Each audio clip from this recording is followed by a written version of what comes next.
Good evening dear student. इससे पहले मैं आप लोगों को कई वीडियोस सेंड कर चुका हूँ। कुछ स्टूडेंट का अच्छा रिस्पॉन्स नहीं मिल रहा है, कुछ बच्चों ने अच्छा काम किया है।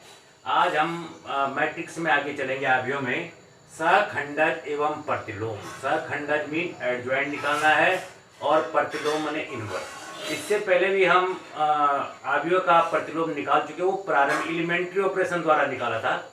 यहाँ पर हम लोग दूसरी मेथड का प्रयोग करेंगे। एलिमेंट्री ऑपरेशन का इन्वर्स में आपको बता चुका हूँ। रिसेंट क्वेश्चन लेता हूँ मैं, बोर्ड 2020 का ये पेपर है। यही अभी अपने जो है मूल्यांकन का कार्य किया था। यहाँ पर दिया गया आपको question, if a is equal to 2 0 -1 5 1 0 0 1 3, तो आपको सत्याप्रूव that A into adjoint A is equal to mod determinant A into I, ये आपको प्रूव करना है। तो पहले आप समझ लीजिए कि सहखंडज मीन होता है एडजॉइंट निकालना। जनरली हम इसको एडजॉइंट ही यूज करेंगे कि एडजॉइंट कैसे करके निकालना है। तो सबसे पहले आप लोग क्या करें कि आपको जो मैट्रिक्स दी गई है, सबसे पहले इसका जो है इसका डिटर्मिनेंट का मान निकाल दें। डिटर्मिनेंट के लिए मैंने आपको बताया था कि यहां से शुरू करेंगे, plus minus plus, plus minus plus कैसे करके निकालेंगे। जैसे 2 के लिए लेना तो ये आपको कॉलम भी छोड़ना है, ये रो भी छोड़ना, तो 1 × 3 -1 × 0। ये आपको मैंने पहले भी बता चुका हूँ। आप अच्छी तरह एक्सपेंड कर लेंगे डिटर्मिनेंट को। माइनस माइनस 0 के लिए खोलेंगे, यद्यपि 0 के लिए वैल्यू इसकी 0 होगी। 0 के लिए खोलेंगे तो 5 × 3 -0 × 0, इसको माइनस के लिए खोलते हैं। अगर यहाँ पे कोई एलिमेंट है तो माइनस के लिए खोलेंगे। फिर प्लस आएगा, लेकिन चूंकि हम -1 पहले से, तो ये प्लस इसको -1 कर देगा। इसे कॉलम को भी छोड़ेंगे, रो को भी। 5 को 1 से मल्टीप्लाई करेंगे और 0 को 1 से मल्टीप्लाई करेंगे, तो ये हो जाएगा आपको, ये तो 0 हो जाएगा। 3 × 2 = 6, ये 0 हो गया। और ये 5 × 5 5 × 5, 6 में से 5 गया 1। यह आपके डिटर्मिनेंट ए की वैल्यू आ गई है। डिटर्मिनेंट ए की वैल्यू आपने 5 निकाल दी। अब हमें देखो यहाँ 2 शब्दों का प्रयोग हुआ, सहखंडज और सहगुणनखंड।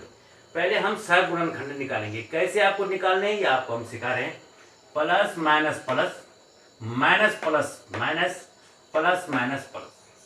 A11 A11 A12 A13। A11 का अर्थ है जो पहली रो पहले कॉलम में है, पहली रो दूसरे कॉलम में है, पहली रो तीसरे कॉलम में है। 21 का अर्थ है दूसरी रो पहला कॉलम, दूसरी रो पहला कॉलम, ये है 5। ये 21 है। A22 A23 A31 A32 और ये 33।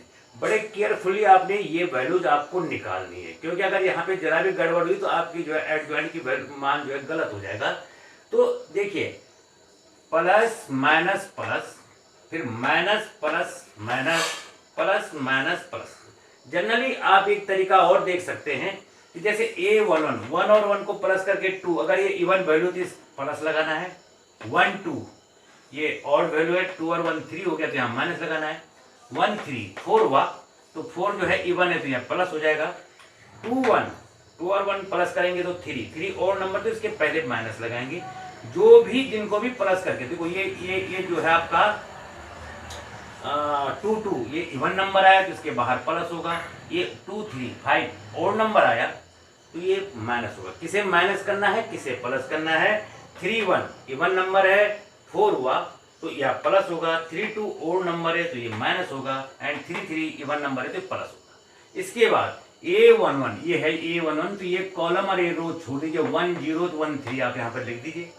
8 1 2 पहला रो दूसरा कॉलम, पहली रो दूसरा कॉलम, ये 0 है, इसे छोड़ दीजिए कॉलम को भी और रो को भी। तो 5 0 0 3 ये बचे। A13 माने पहली रो और तीसरा कॉलम, पहली रो और तीसरा कॉलम। तो आप इस रो को भी छोड़ेंगे, इस कॉलम को भी छोड़ेंगे, तो 5 1 0 1। इसी प्रकार A21 2 ये है और 1 ये है, तो A21 में आपने ये छोड़ना है, ये रो भी छोड़नी है। दूसरी रो पहला कॉलम, तो 0 -1 1 3। A22 ये है A22, दूसरी रो दूसरा कॉलम ये है, तो आप इसे भी छोड़ेंगे, इसे भी छोड़ेंगे, तो 2 -1 0 3। और A23 ये वाला एलिमेंट है, तो इस रो को भी छोड़ेंगे, इस कॉलम को भी, तो 2 0 0 1। इसके बाद आप इसी प्रकार A31 ये एलिमेंट है, A31 ये वाला है, तीसरी रो पहला कॉलम, तीसरी रो पहला कॉलम ये एलिमेंट है, तो ये रो भी छोड़ेंगे, ये कॉलम भी छोड़ेंगे। 0 -1 1 0, और इस प्रकार हमने इनको मेंशन कर दिया। A11, A12, A13, A21, 22, 23, 31, 32, 33। कैसे इनकी वैल्यूज निकालनी है? A11 के लिए मैंने आपको बताया, A11 मैंने पहली रो पहला कॉलम, पहली रो दूसरा कॉलम। जैसे A12 निकालना तो पहली रो और दूसरा कॉलम, इन दोनों को छोड़ना है। बाकी जो डिटर्मिनेंट में आए जो एलिमेंट, इनको आपको लेना है। तो यहाँ पर आप लोगों को इनकी डिटर्मिनेंट बनानी थी, तो यहाँ पर हमने इनकी मैट्रिक्स बना दी। तो आप इनकी डिटर्मिनेंट बनाएंगे, इनकी वैल्यूज निकालेंगे आप। ये डिटर्मिनेंट हो गया आपका। इनको थोड़ा अंदर के लिए टर्न नहीं करेंगे, ये हो गया आपका अंदर के लिए। तो फिर मैट्रिक्स बन जाएंगी, इनकी वैल्यूज आपको निकालना, इनका आंशिक मान आपको निकालना है और आंशिक मान निकाल करके ही आपको आगे चलना है। तो ये आप, अब आपके पास दूसरा तरीका ये है कि अब आप इनकी वैल्यूज निकालिए। इनकी वैल्यू निकालने के लिए आपको क्या करना है, देखिए, एक को 3 से मल्टीप्लाई कीजिए, 3 एकम 3 में से 0 गया 3, 5 3 15, 15 में से 0 गया 15, लेकिन इसके बाहर पहले ही माइनस साइन है, प्लस माइनस मैंने आपको बताया। 5 को 1 से मल्टीप्लाई कीजिए, 5 एकम 5 में से 0 गए 1 0, तो 5 में से 0 गया 5। यहाँ देखिए 0 को 3 से मल्टीप्लाई किया तो 0 में से माइनस करना है, 1 को -1 से मल्टीप्लाई किया तो -1, ये प्लस हो जाएगा, लेकिन इसके बाहर पहले से ही माइनस है तो -1 आएगा। देखिए कैसे, 0 × 3 0 हुआ, इसमें से माइनस करना 1 × -1, ये भी माइनस है, फिर माइनस करना तो अंदर प्लस हो जाएगा, लेकिन इसके बाहर चूंकि माइनस इसलिए -1 हो जाएगा। 2 3 जा 6, 6 में से आपको 0, ये 0 हो जाएगा, 6 हो गया। 2 1 जा 2, 2 में से आपको 6 0, 6 आपको 0 करना है, ये 0 हो गया। यहाँ देखिए 0 को 0 से मल्टीप्लाई किया, 0 में से आपको माइनस करना 1 × -1, -1 तो प्लस हो गया, फिर ये 1 हो गया। ये 3 2, देखिए आप इसके बाहर से पहले ही माइनस साइन ही अलग है। 2 0 को 0 में से मल्टीप्लाई करेंगे आप, 5 एकम -5, -5 को माइनस करेंगे तो +5 हो जाएगा, लेकिन इसके बाहर माइनस का -5 हो गया। और इसके बाद 2 1 जा 2, 2 में से 5 0 0 किया। तो इस प्रकार हमने इनके सहगुणनखंड निकाल दिए। और अब आपके पास आया सहगुणनखंडों से बनी आव्यूह। इधर देखिए सहगुणनखंडों से जो बनी आव्यूह है आपकी, देखिए ये आया 3 -15 5 -1 6 और -2 और इसके बाद 1 -5 और 2। सबसे पहले हमें जो काम करना है एडजॉइंट निकालने के लिए, वो जो है सहगुणनखंडों से बनी आव्यूह निकालनी। इस क्वेश्चन में यद्यपि आपको ए इनवर्स नहीं पूछा गया, ये 6 मार्क्स का क्वेश्चन था, ए इनवर्स नहीं पूछा गया है, लेकिन यहां पर हम ए इनवर्स भी निकालेंगे और इसको भी प्रूव करेंगे।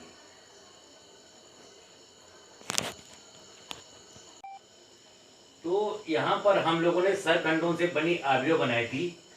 3 -15 5 -1 6 -2 1 -5 2। तो यहाँ पर जब इसका ये आव्यूह जो आप सहगुणनखंडों से बनाते हो, उस आव्यूह को नाम दीजिए बी। तो अगर आपको एडजॉइंट ए निकालना तो बी का परिवर्त निकालना पड़ेगा, बी डैश। परिवर्त करते तो रो को कॉलम और कॉलम को रो। ये पहला वाला कॉलम है तो इसको रो बना लेंगे 3 - 1। ये दूसरा वाला कॉलम है, इसको दूसरी रो बना लेंगे -15 6 2। और ये तीसरा वाला कॉलम है 5 -2। यहाँ पर मैं पहले ही कह चुका हूँ कि इस क्वेश्चन में यद्यपि ए इनवर्स नहीं पूछा गया था, लेकिन आपको ए इनवर्स निकालने के लिए पूछा जा सकता है। तो ए इनवर्स निकालने के लिए आपको ये वाले फॉर्मूले का प्रयोग करना है, एडजॉइंट ए अपॉन डिटर्मिनेंट ए। तो एडजॉइंट तो ये निकल गया 3 ऋण 1 और यहाँ पर डिटर्मिनेंट ए का मान निकल गया 1। यहाँ पर अच्छी बात है कि यहाँ पर डिटर्मिनेंट ए का मान केवल 1 आया है, इसलिए 1 से डिवाइड करने पे कोई फर्क नहीं पड़ेगा और यही एडजॉइंट हो जाएगा। लेकिन सपोज कीजिए अगर आपके डिटर्मिनेंट का मान 2 3 4 ऋण 5 कुछ भी आता है, तो आपको उतने से इसको डिवाइड, माना 3 आता है तो 3 से 3 को डिवाइड करना 1, ये डिवाइड नहीं होगा तो -1/3, ये 1/3, ये 3 से 15 को डिवाइड करना तो ऋण 5, 3 से 6 को डिवाइड करना तो 2, 3 से ऋण 2 को डिवाइड करना तो ऋण 2/3।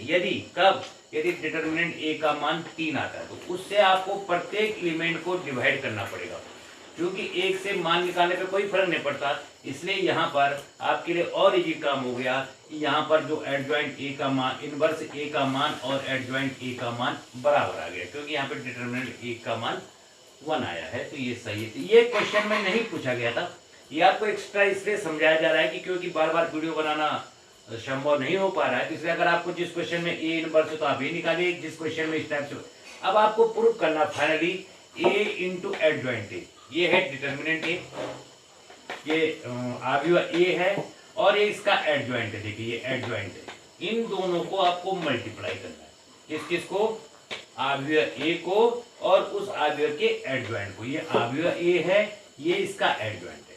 अब मल्टीप्लाई का मैंने आपको बताया, रो इंटू कॉलम, पहली रो लेंगे पहला कॉलम, पहली रो दूसरा कॉलम, पहली रो तीसरा कॉलम। मल्टीप्लाई कैसे करेंगे, 2 3 जा 6 plus 0 into minus 15 0 and -1 into 5 -1। रो वही रहेगी, दूसरा कॉलम 2 एकम ऋण 2 प्लस 0 से करेंगे तो 0 प्लस -1 से -2 को मल्टीप्लाई करेंगे तो प्लस 2। पहली ही रो रहेगी, तीसरा कॉलम 2 एकम 2 0 से 0 ऋण 1 से 2 को मल्टीप्लाई करेंगे तो ऋण 2।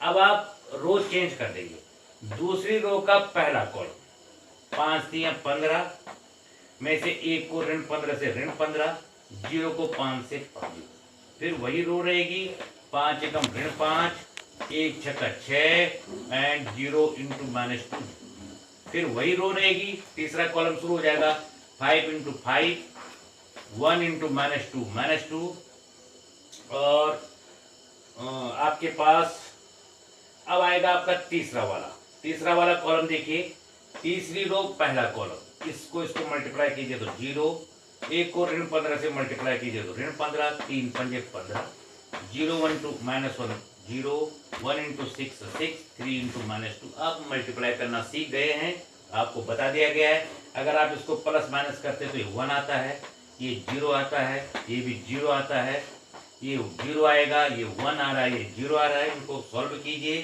0 0 1। ये हर क्वेश्चन में, ऐसा नहीं कि हर क्वेश्चन में आपका मल्टीप्लाई करके यही आए, हर क्वेश्चन में अनिवार्य नहीं कि आपका मल्टीप्लाई करके यही आए, अलग भी आ सकता है। उसके बाद हमें determinant A into I, determinant ए का मान हमारा 1 आया था, सबसे पहले 1 आया था, इंटू आई, आई का अर्थ है आइडेंटिटी। आइडेंटिटी माने जितने रैंक की मैट्रिक्स है 3/3 की है तो आपको आई भी 3/3 का 1 0 0 0 1 0 ये अपने आप से लेनी है आपको। आई आइडेंटिटी 3 रैंक की, इसको i3 भी बोलते हैं, यहाँ पे दिया नहीं गया है तो आप 3 रैंक की लेंगे और 1 से मल्टीप्लाई करके इसका मान भी है। देखिए अवयव ए और उसके एडजॉइंट को मल्टीप्लाई करके ये आया है और इसको मल्टीप्लाई करके ये आया, दोनों इक्वल आए हैं। इस प्रकार ये प्रूफ हुआ कि A into adjoint A is equal to determinant A into I. इस क्वेश्चन में मैं पहले ही आपको कह चुका हूं कि इत्तेफाक की बात है, सुविधाजनक आपके लिए ये है कि यहाँ डिटर्मिनेंट ए का मान 1 आया है, जिससे कि क्वेश्चन आपके लिए काफी सरल हो गया है। 6 नंबर का क्वेश्चन है, ये पोर्शन नहीं दिया गया था, ये पोर्शन आपको नहीं करना था, ये आपको इसलिए सिखाया गया है कि अगले क्वेश्चन में अगर ये इनवर्स निकालना तो आपने इस फॉर्मूले का प्रयोग करना है। यहाँ पर मल्टीप्लाई किया गया है, ए और एडजॉइंट ए को मल्टीप्लाई किया गया है, मल्टीप्लाई कीजिए, ये आंसर आया है। हर क्वेश्चन में वाले नहीं कि ये वाला आंसर आए, आंसर दूसरा भी हो सकता है, लेकिन जब आप उसको इससे मल्टीप्लाई करेंगे, किससे, डिटर्मिनेंट ए से, डिटर्मिनेंट ए यहाँ 1 इंटू ये LHS is equal to RHS। और एक क्वेश्चन इस प्रकार प्रूफ हुआ। 6 नंबर का क्वेश्चन नंबर 22 उत्तराखंड बोर्ड 2020 की परीक्षा में। ठीक है, ओके, थैंक यू। अब आप लोग आगे प्रयास करेंगे और इस चैप्टर के कम से कम 2 क्वेश्चन, मुझे एक इनवर्स निकालने वाला और एक इस प्रकार से जो आपको प्रूफ करने के लिए दिया गया हो। एक तो आप इनवर्स निकालेंगे 3 रैंक वाली मैट्रिक्स का, 3 इंटू 3 का एक इनवर्स निकाल के और इस प्रकार से प्रूफ करके मुझे व्हाट्सएप पे सेंड करेंगे। Thank you.